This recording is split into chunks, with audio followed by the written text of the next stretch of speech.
आशा भोसले यांना शेवटचा निरोप आता दिला जातोय आणि उपमुख्यमंत्री एकनाथ शिंदे या ठिकाणी सध्या उपस्थित आहेत।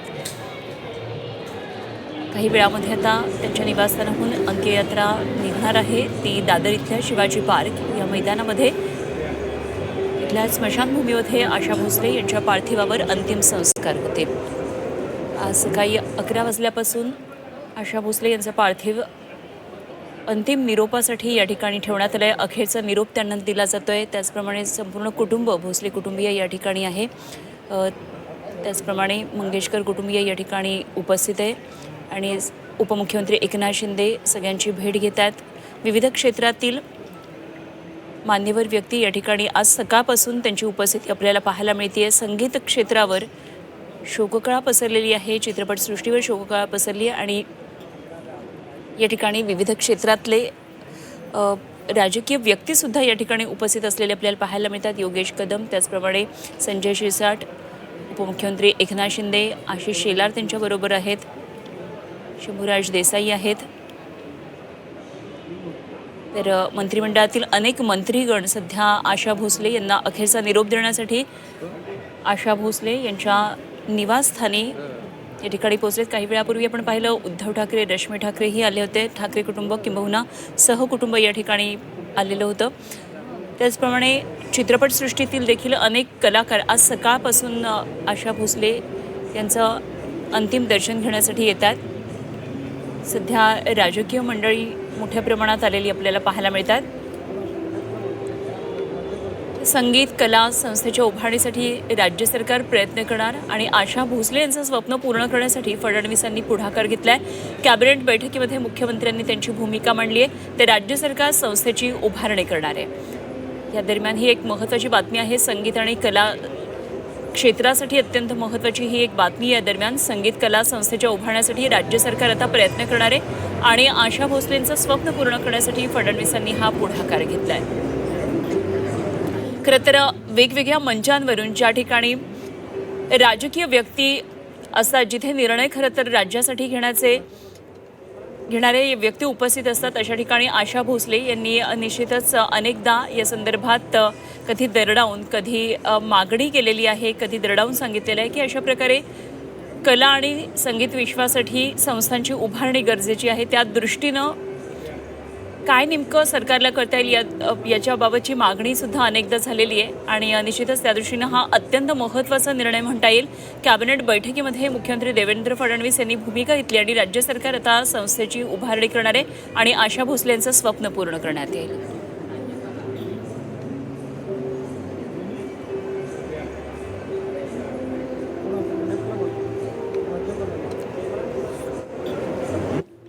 तर आज सकाळपासूनच विविध क्षेत्रातील मान्यवर व्यक्ती आपण पाहतोय। सचिन तेंडुलकर आणि अंजली तेंडुलकर यांनी काही वेळापूर्वी येऊन आशाताईंना अखेरचा निरोप दिला, अंतिम दर्शन घेतलं।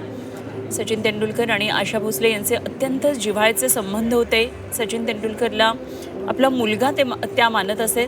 त्याचप्रमाणे सचिनने केलेल्या प्रत्येक खेळीवर, त्याच्या विक्रमावर त्या आवर्जून व्यक्त होत्या। सोशल मीडियावर त्यांची नेहमी यावर प्रतिक्रिया पाहायला मिळायची। तर आशा भोसले आणि असा विविध क्षेत्रातील मान्यवरांचे अत्यंत जिव्हाळ्याचे त्यांचे संबंध होते। उपमुख्यमंत्री एकनाथ शिंदे यांनी आशा भोसले यांच्या पार्थिवाचं अंतिम दर्शन घेतलं आहे आणि त्याचप्रमाणे मंगेशकर कुटुंबीय, भोसले कुटुंबियांची सांत्वनपर भेट त्यांनी आता घेतलेली आहे। तर आज मुख्यमंत्री त्याचप्रमाणे दोन्ही उपमुख्यमंत्री यांच्या उपस्थितीमध्ये त्यांच्या पार्थिवावर अंतिम संस्कार होणार आहेत। त्याचप्रमाणे पंतप्रधान नरेंद्र मोदी यांच्या वतीनं राज्याचे मुख्यमंत्री देवेंद्र फडणवीस विनम्र अभिवादन करून पुष्पचक्र अर्पण करणार आहेत। तर खरं तर आशा भोसले यांना अंतिम निरोपाचे आता हे काही खरं तर तास अवघे उरलेले आहेत। काही वेळामध्ये अंत्ययात्रेला सुरुवात होणार आहे आणि छत्रपती शिवाजी पार्क मैदान इथल्या स्मशानभूमीमध्ये त्यांच्यावर अंत्यसंस्कार होणार आहेत। त्यासाठी पूर्ण तयारी झालेली आहे। तर आज अंत्यसंस्कारासाठी येणारे अनेक मान्यवर असणार आहेत। त्यांच्यासाठी काही मार्गांमध्ये बदल करण्यात आले। तर अंत्ययात्रेचा मार्ग कासा ग्रँड एक्झिट गेट म्हणजे ज्या ठिकाणी त्यांचं निवासस्थान आहे कासा ग्रँड या इमारतीमध्ये तिथून अंत्ययात्रेचा हा मार्ग सुरू होईल. त्यानंतर डावं वळण घेऊन पेनिन्सुला सिग्नल या ठिकाणी अंत्ययात्रा पोहोचेल. त्यानंतर गणपतराव कदम मार्गावर पुढे श्रीराम नाका, वरळी नाका, पुढे Annie Besant road, Poddar junction, Glaxo junction, Sasmira junction, Hardikar junction आणि सेंचुरी जंक्शन, पुढे किस्मत जंक्शन, हत्तीचा पुतळा, सिद्धिविनायक मंदिराकडून पुढे काशीनाथ धुरू, कीर्ती कॉलेज आणि पुढे सूर्यवंशी हॉल आणि मग स्मशानभूमीमध्ये आशा भोसले यांच्यावर अंतिम संस्कार केले जातील. उपमुख्यमंत्री एकनाथ शिंदे आणि या मंत्रिमंडळातील शिवसेनेचे काही मंत्रीगण या ठिकाणी उपस्थित आहेत. आशा भोसले यांचे चिरंजीव आनंद भोसले आणि त्यांची नात यांच्याबरोबर चर्चा आशिष शेलार आणि मंत्रीगण पाहायला मिळतात. तर हेच ते वाहन आहे ज्यामधून आशा भोसले यांचं पार्थिव अंत्ययात्रा त्यांची या वाहनामधून पुढे जाणार आहे आणि शिवाजी पार्क इथं अंतिम संस्कार होणार आहेत. फुलांनी सजवलेली या वाहनावर आशा भोसले यांचं पार्थिव काही वेळामध्ये ठेवण्यात येईल आणि त्यानंतर ही अंत्ययात्रा दादरमध्ये शिवाजी पार्क इथल्या स्मशानभूमीमध्ये जाणार आहे. कासा ग्रँड एक्झिट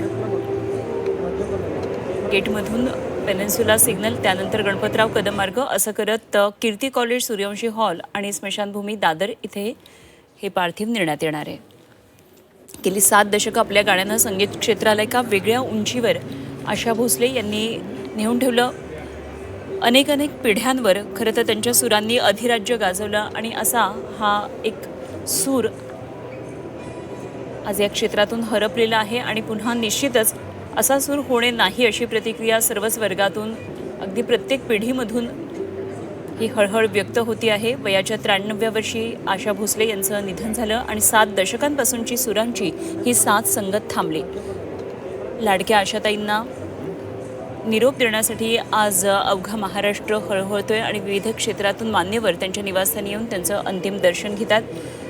संगीत क्षेत्रातल्या चित्रपटसृष्टीतल्या एका आवाजाचा, एका युगाचा हा अस्त आहे. ब्रीच कँडी हॉस्पिटलमध्ये का हृदयविकाराचा झटका आल्यानंतर त्यांचं निधन झालं.